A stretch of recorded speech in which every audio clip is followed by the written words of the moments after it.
Руслан, готова поспорить, что главным событием этого года стал, ну, конечно, наш проект, но и возвращение тебя в Уфу. Слушай, не так все однозначно. Конечно, вот лично для меня событием года, наверное, все-таки стала эпопея с поступлением сына в универ. И главное, что он поступил. Но про возвращение Будулая, если ты имеешь в виду, то, конечно, оно стало возможным благодаря вот этой вот движухе в республике, что наконец-то после смены власти все наше вот это сонное ханство зашевелилось, забурлило и задвигалось. Это да, это конечно. Ну, если так смотреть на вещь, то, как ты называешь это, движуха вытащила и меня из декрета, чему я бесконечно рада, из моего сонного царства. Вернули мы тебя к жизни, да? Да. Но вот чем мне нравится наш проект, на самом деле, то, что вот мы находимся в гуще событий, постоянно, чего бы это ни касалось, там экологии, мусора, транспорта, строительства, ЗОЖ, который я для себя открыл, да, и узнал очень много новых слов. Это самые мои любимые темы, тема качества жизни. Все, что касается демографии, образования, здравоохранения, это вот все... Любовью, которой надо заниматься, да? Любовь, да. То есть то, что хотелось бы развиваться здесь, оставаться в республике. И главное, хотелось здесь рожать детей. Ну вот как раз сегодня мы пригласили гостей в студию, да, каждый из которых отвечает за свой конкретный участок работы. И вот давай поговорим с ними и подведем какие-то итоги. Подведем итоги.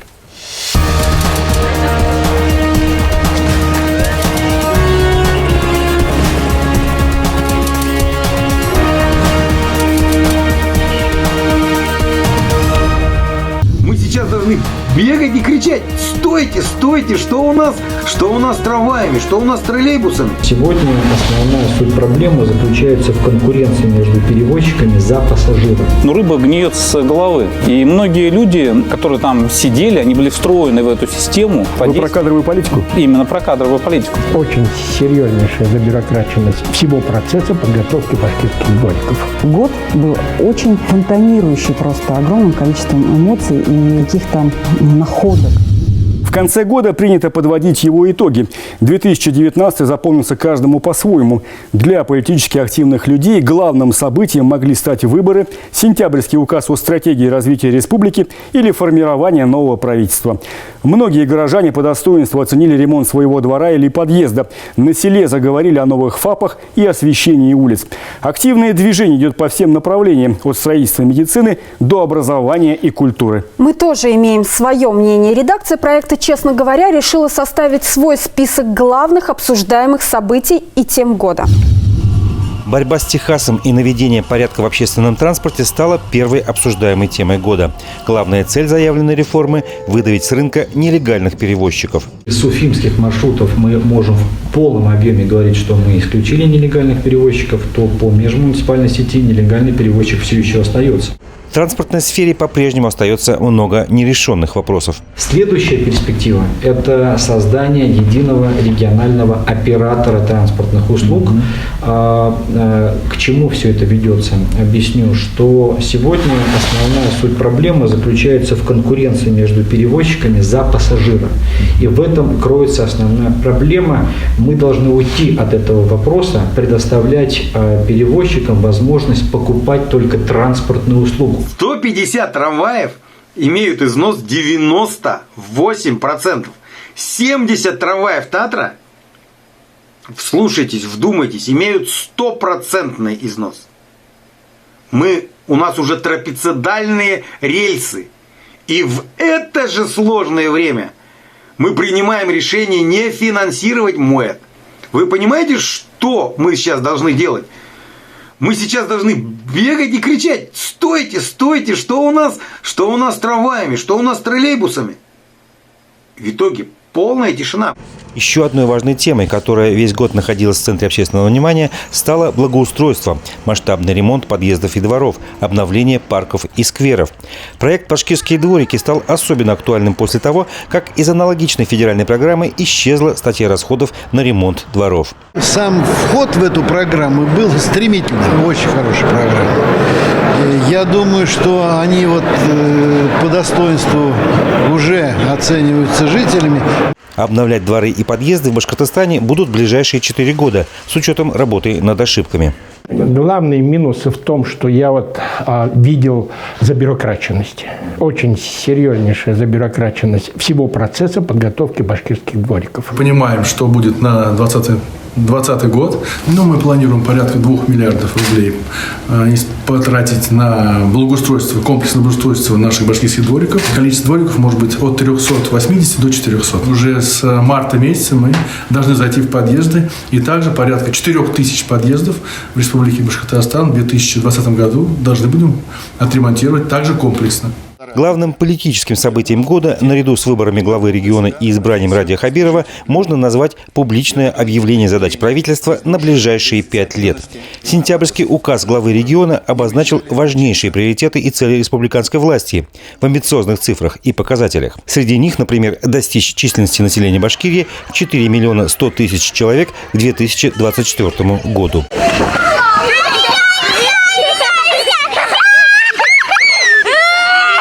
Разумеется, все важные события и темы года перечислить невозможно. Как яркая характеристика – 2 цифры года. В Башкортостане почти вдвое снизилась смертность от отравления алкоголем, и на 15% вырос объем инвестиций в экономику региона. Общее впечатление от этого года: перед республикой стоят амбициозные задачи и планы, которые потребуют объединения усилий всех. Без Якширак Балдырабыс. Мы можем лучше. Это не просто громкий лозунг, а идея, ушедшая в народ. Мы можем и должны жить лучше. Можем сделать нашу среду обитания комфортной. Можем изменить свой образ жизни, прожить дольше и быть здоровыми. Можем создать новые рабочие места и сделать республику привлекательной для инвесторов. Мы можем многое. Для этого нам действительно нужно объединиться и поверить в собственные силы. О реализации планов, а также важнейших событиях и темах этого года мы с Алсу Сликаева говорим сегодня в студии с нашими гостями. Итак, Максим Забелин, министр здравоохранения Республики Башкортостан, Рустам Ахмадинуров, руководитель регионального исполкома партии «Единая Россия», и Александр Шельдяев, министр промышленности и энергетики Республики Башкортостан. Здравствуйте, уважаемые гости. Здравствуйте. У нас последний в этом году эфир, честно говоря, и вопрос такой, больше предновогодний, да? Какие события минувшего года запомнились лично вам больше всего, Максим? Но если говорить более такое личное, то в первую очередь я врач. Это действительно те случаи, которые нам удалось спасти, можно сказать, безнадежных так называемых больных. Это девочка 2-летняя, которая заболела тяжелой вирусной пневмонией с использованием специальной системы ЭКМО. Мы ее наладили. Это спасение тоже мамы с ребенком из Межгорья, с эвакуацией самолетом. Личные вещи. Это первое впечатление от прожитого года в республике. Хорошие люди, хорошая республика. Кстати? Очень нравится. Действительно, самая ценность, я считаю, это в первую очередь люди. Это доброта, отношения, целеустремленность. Есть желание развиваться, работать в команде, работать на будущее, на перспективу. Рустам? Ну, для меня, конечно, прежде всего, это 8 сентября. Это выборы, где наш кандидат Радий Хабиров получил 82%. Он был выдвинут от партии «Единая Россия». А я получил поддержку там порядка 65% граждан Нефтекамска. То есть это достаточно непростой был округ. Я стал депутатом Госсобрания. Это, наверное, главное, если говорить из общественного по итогам года. А из личного?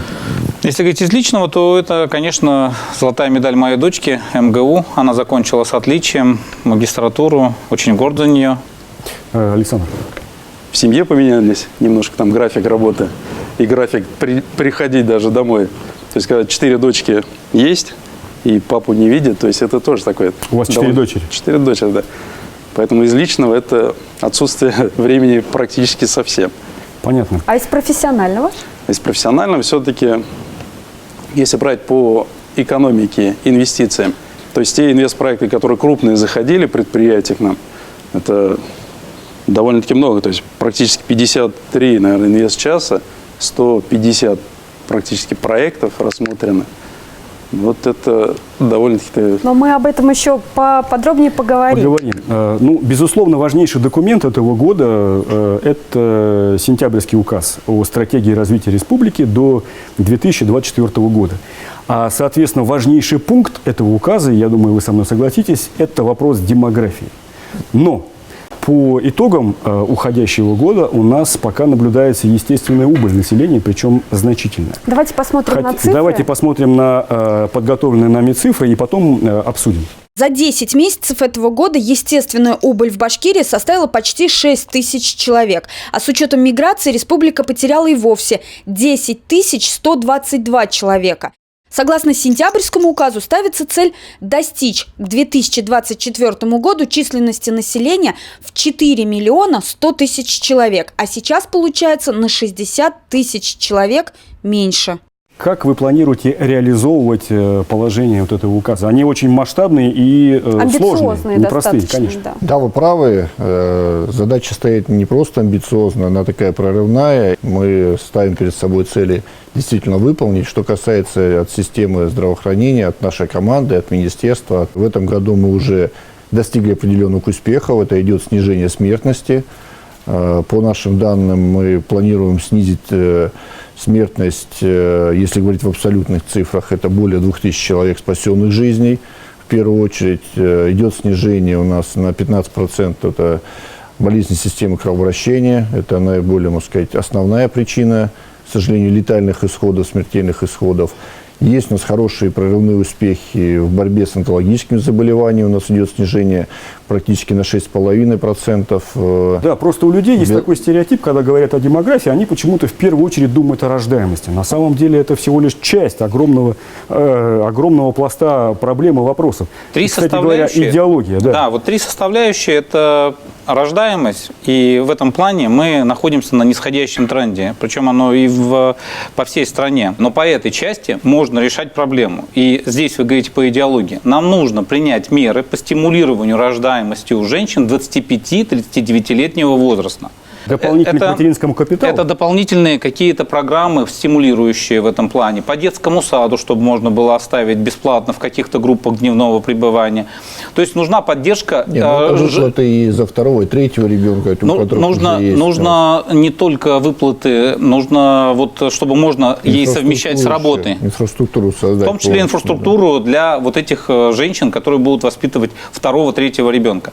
Второе – это смертность. И здесь 2500, которые были достигнуты за 10 месяцев, и 2000, которые прогнозирует Минздрав, уменьшение. Но можно еще, может быть, довести до 3000. Это прежде всего качество медицинского обслуживания, так? Не только. Это и доступность, это и качество, это и современные технологии. Те меры, которые по ДТП сработали, по разметке, это те меры, которые сработали по пожарам, по алкоголю. Первую и вторую части вы назвали. И третье, вот то, что в принципе можно решить какими-то тоже мерами по привлечению сюда мигрантов. Все, кто хотят, что видят, что здесь создаются условия для того, чтобы можно работать, что молодежь здесь может применить свои усилия. И здесь создание Евразийского университета, о котором сказали, кампус межвузовский, который сейчас делают, это все закладывает возможности, что сюда будут приезжать. Нам нужно решить что-то с Минпромом, обязательно будем об этом обсуждать, чтобы 161 тысяча у нас находится на северах. Нам нужно каким-то образом создавать условия, чтобы они работали здесь с Госкомитетом по предпринимательству, потому что сегодня они бы готовы были приехать, если бы мы создали условия хоть для какой-то средней заработной платы здесь. У них просто нету работы. Вот Александр Николаевич, наверное, уже какие-то готовят мероприятия по этому поводу, да?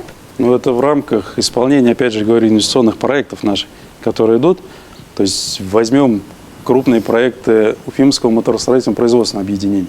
То есть там порядка 1,5 миллиарда сейчас выделяет Ростех как раз на подготовку и обучение тоже специалистов.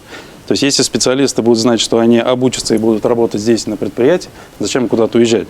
Поэтому такая работа, она практически во всех сферах. И если она и не велась, то он начинает, по крайней мере. Наш разговор о демографии, конечно, будет неполным без мнения и экспертной оценки вице-премьера Ленары Ивановой, которая весь этот год отвечала за социальный блок. Давайте послушаем, что она говорит. Сентябрьский указ. Это вызов 400. То есть это мы командой сели, подумали, реально ли это. Поняли, что если мы себе поставим планку 400, то это реально амбициозно.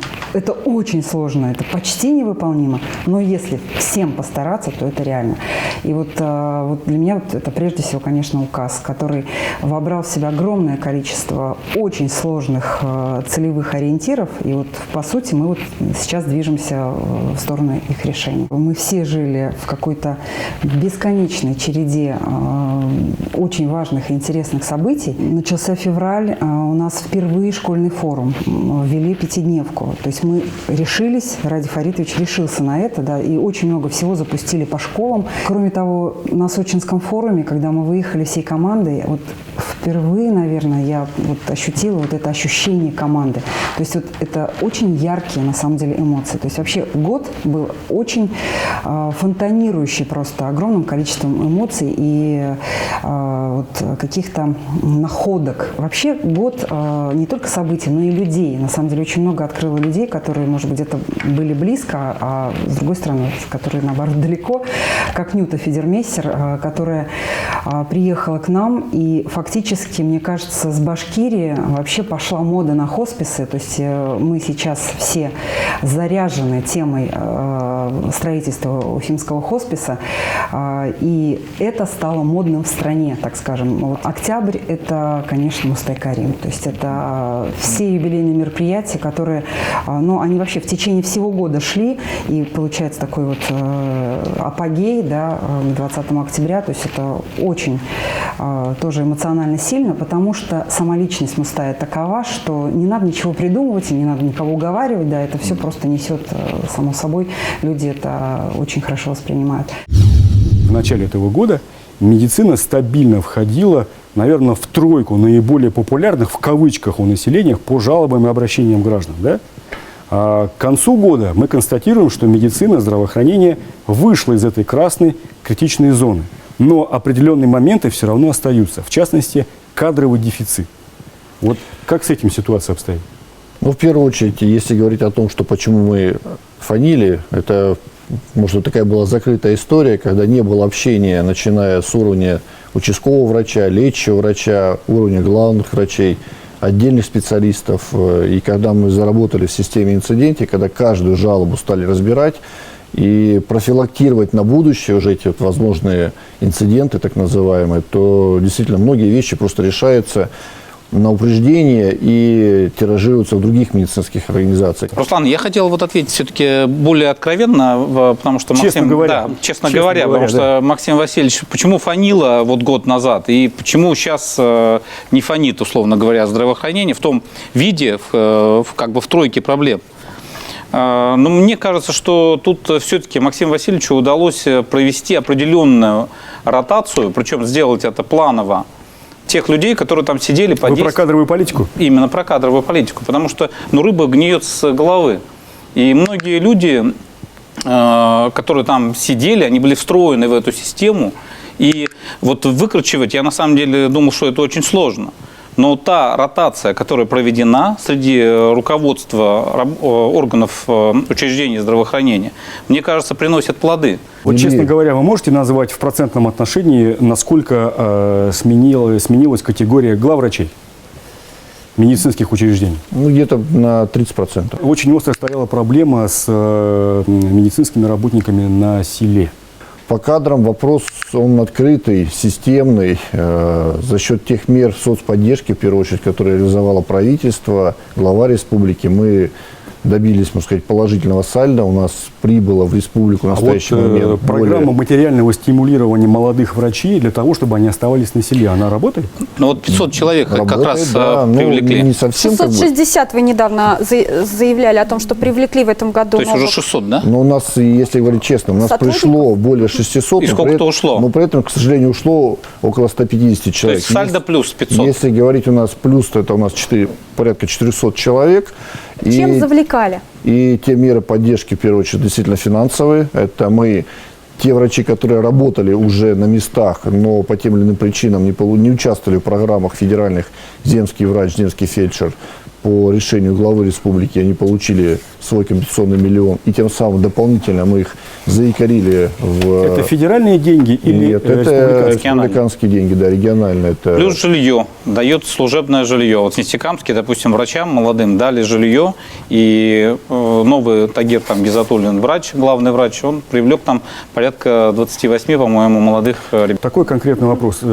Как-то на одном из выпусков мы обсуждали вопрос целевиков, то есть студенты, которые поступают по целевым назначениям от своих районов в наш медицинский университет, и потом не возвращаются. Но здесь история, если отмотать ее назад, тогда договор составлялся, такой имел более-менее формальный характер, составлялся именно с муниципалитетом. С этого года у нас условия изменились, они выведены на федеральный уровень, есть четко разграниченный контракт, так называемый, который обязывает То есть, если я правильно понимаю, сейчас появились рычаги. Или отработают, или должны будут вернуть за обучение полные.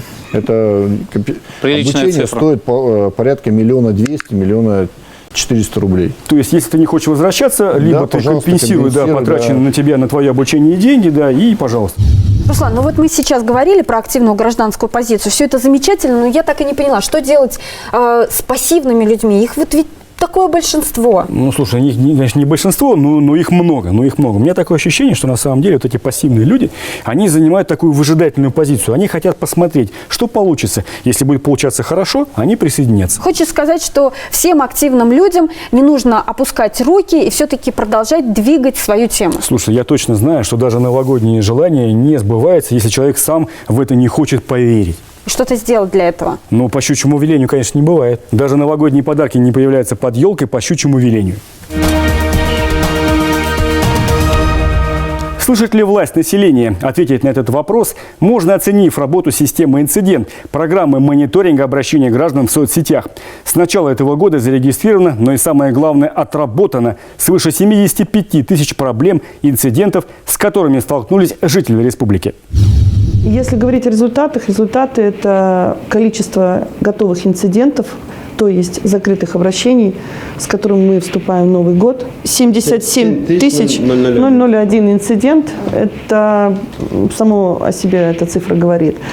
Это из того, что сделано. А из того, что планируется, мы инициировали в этом году совещание на очень высоком уровне по проблемным направлениям, которые тревожат жителей Республики Башкортостан.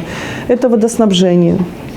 Это мусорная реформа, это аварийное жилье, это жилье для детей-сирот. Нужно понять, проанализировать, в чем причина того, что это обращение является, там долгое время, например, его туда-сюда передвигают, а ничего с места не сдвигается. Одно дело, если просто нет денег. Это еще можно как-то понять и решить. А другое дело, когда недопонимание, либо есть какие-то пробелы в законодательстве и так далее, и так далее. Мы сейчас работаем над созданием новой площадки, куда жители смогут уже структурированно писать. То есть у них будет проблема, они смогут зайти на определенный портал, он будет с мобильным приложением, сфотографировать и отправить свою жалобу в ту или иную, в тот или иной раздел. Все то, что мы делаем, это возможно только в том случае, если есть коллектив, есть люди, которые понимают, душой болеют. А я счастливый руководитель, потому что у меня есть коллектив, есть люди, которые с горящими глазами приходят на работу и работают с обращением жителей так, как будто бы эти жители стоят напротив них, и степень зоны ответственности, совесть, глаза в глаза – это важный единственный критерий для них. Недавно прозвучала цифра 15%. Именно столько составил рост инвестиций. Да, это важнейший критерий эффективности и развития республики. Можно как-то конкретизировать подробнее? У нас же сейчас система построена так, что есть инвест-часы в муниципальных образованиях, где они рассматривают инвестпроекты, потом он упаковывается, идет в республиканский орган исполнительной власти, потом уже приходит к нам. Мы его, опять же, прорабатываем по мерам господдержки, потом выносим. Но это одна часть работы той инвестиции, которая есть. Есть у нас крупные, и все наши промышленные предприятия, которые дают 30% от общего объема инвестиций, они показывают рост 19%, если взять за 9 месяцев. Поэтому здесь совокупная такая работа, она и дала свой результат. Как только люди поверят, что действительно можно чего-то добиться и продвинуть свой проект, они начинают идти, они начинают двигаться. Да, на самом деле. Так и есть. То есть мы недавно проводили первый форум, как раз инвестиционный форум «Башкортостан зовет». Там на закрытом клубе инвесторов, где Ради Фаридович собрал всех, опять же поднимали вопрос, который не так давно рассматривался на инвест-часе. Какой? Это компания «Квадро», то есть они реализуют проект в Благовещенске, у них вопрос с энергообеспечением. И он там же поднял вопрос. Но был же руководитель БГК Симоновский Александр Александрович, И то есть и вот в рамках круглого Они прямо стола... на месте там решали этот вопрос. Да. Если раньше ты приходил к главе администрации или в правительство, к какому-то министру, и, в принципе, решал это все кулуарно, то сегодня это выносится на такое вот обсуждение открытое на инвест-час или главе администрации, а час инвест-часы по четвергам проводятся во всех муниципалитетах. И я хочу здесь отметить, что нам важно ведь даже не федеральные только игроки. Федеральные игроки – это уровень там, первого вице-премьера, там, самого главы республики.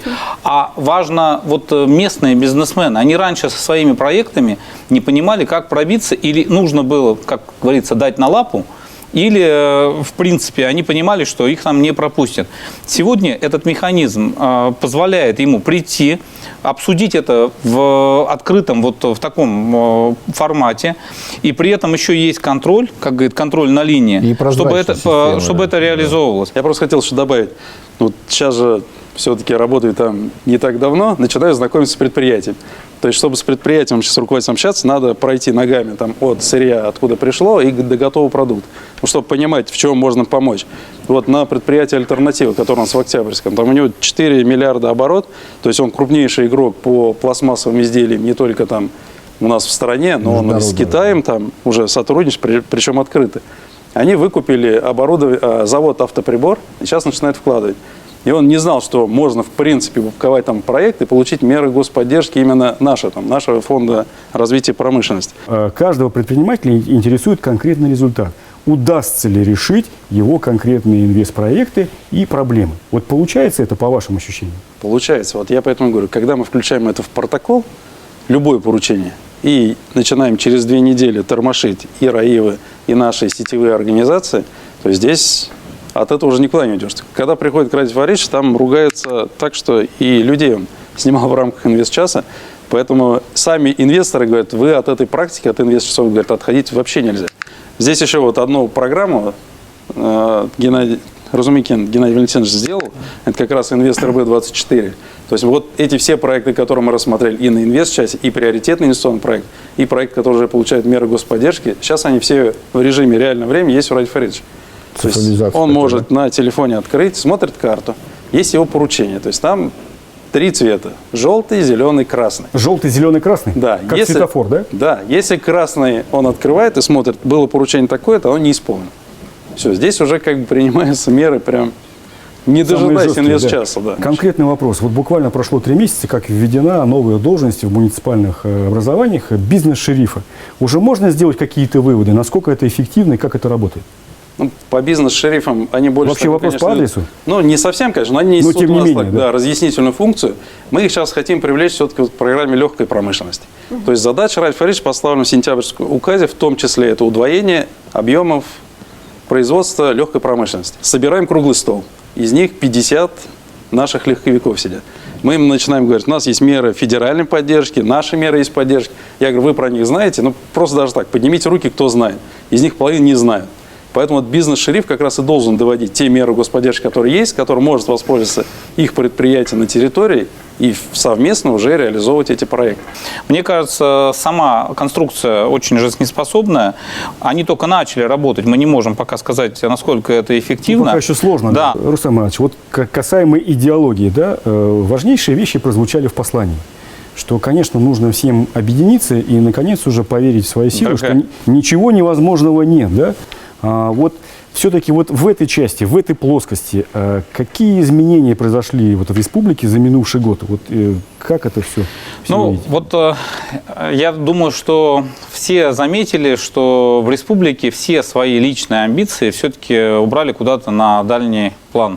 Начиная с там, экс-премьер-министра Раиля Сарбаева, который имел какие-то очень серьезные амбиции, кончая там экс-главы администрации, ныне сенатора Ирика Елалова.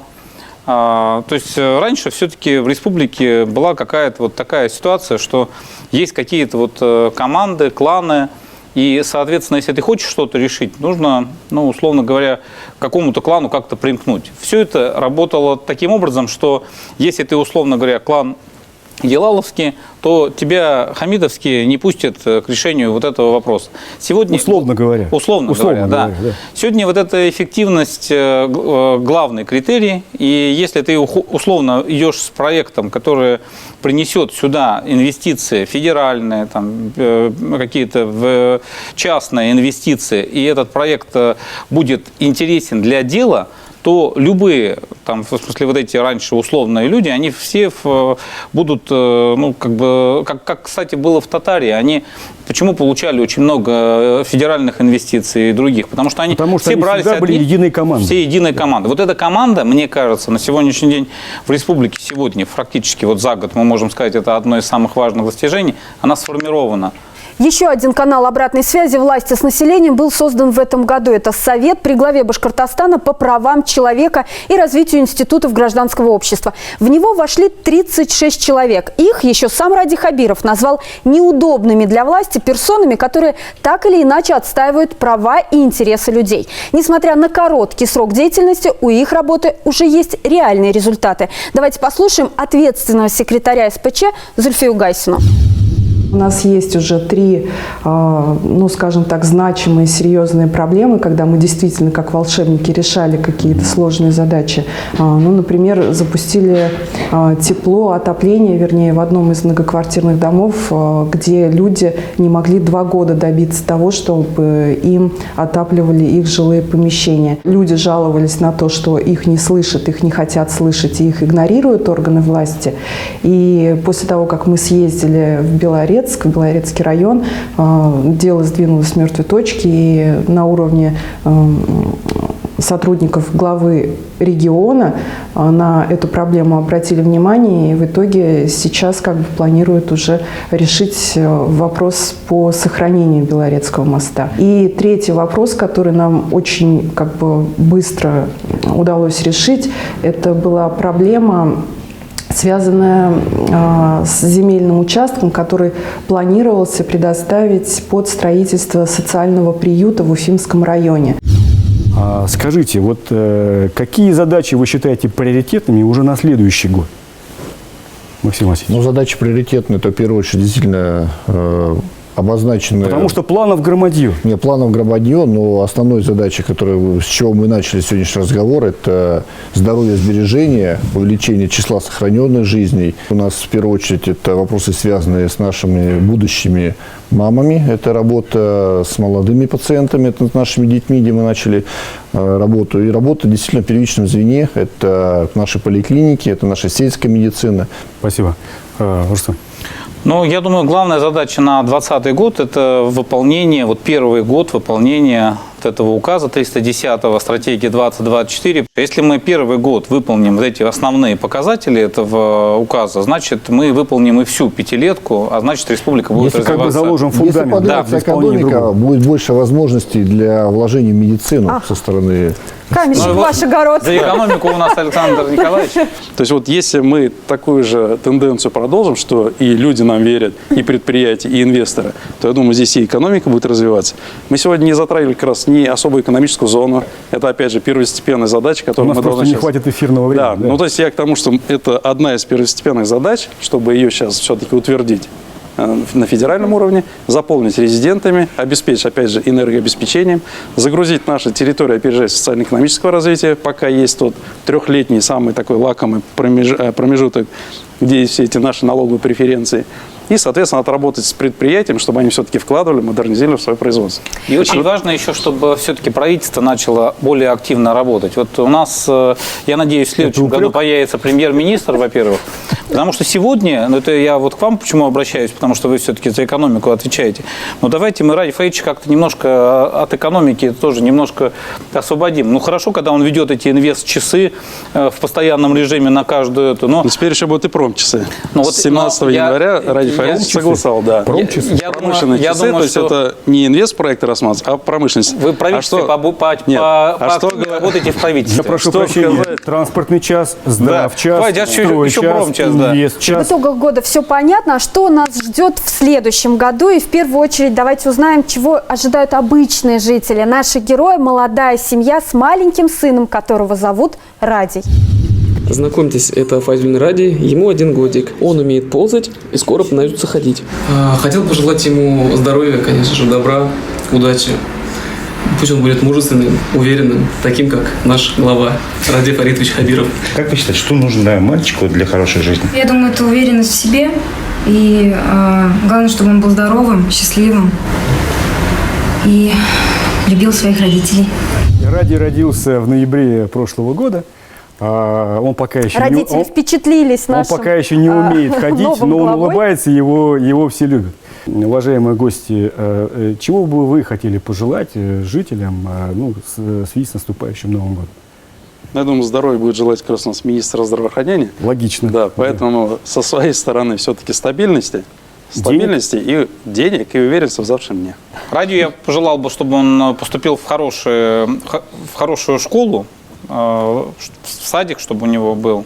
Вот, это самое главное. Да, чтобы у него была нормальная детская поликлиника, такая вот, в смысле, красивая, с врачами, чтобы добрыми. мама смогла выйти из декрета. Мама, чтобы могла все-таки работать, реализоваться, а отец получал хорошую зарплату. Спасибо. Ну, а я бы добавил, конечно же, как коллеги сказали, здоровье – это раз, и все-таки пожелал бы ему сестричку. Все-таки одному скучно, поэтому мы за многодетные семьи, мы за демографию. Я думаю, что папа благодаря экономике будет хорошо работать, а мама сможет пойти еще раз и привести уже либо братика, либо сестричку.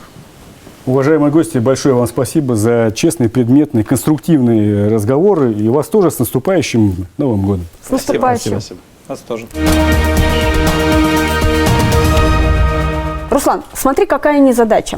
Все друг другу перед Новым годом желают чего? Счастья, здоровья, мешок денег. Все же желают. Набор, да, конечно, да. А почему мало у кого это сбывается? Вот что тогда реально желать? Что тебе пожелать? Слушай, для того, чтобы сбылось-то твое желание, надо же элементарно двигаться, шевелиться, как-то работать. И каждому конкретному человеку, вот чтобы Дед Мороз кому приносит подарки? Кому? Кто, во-первых, их оплатил и заработал. Их надо еще себя заработать. вел. Вот, если мы всей республикой хотим, чтобы наше громадье планов в следующем году сбылось, надо работать, двигаться, потому что под лежачий камень алсу вода не течет.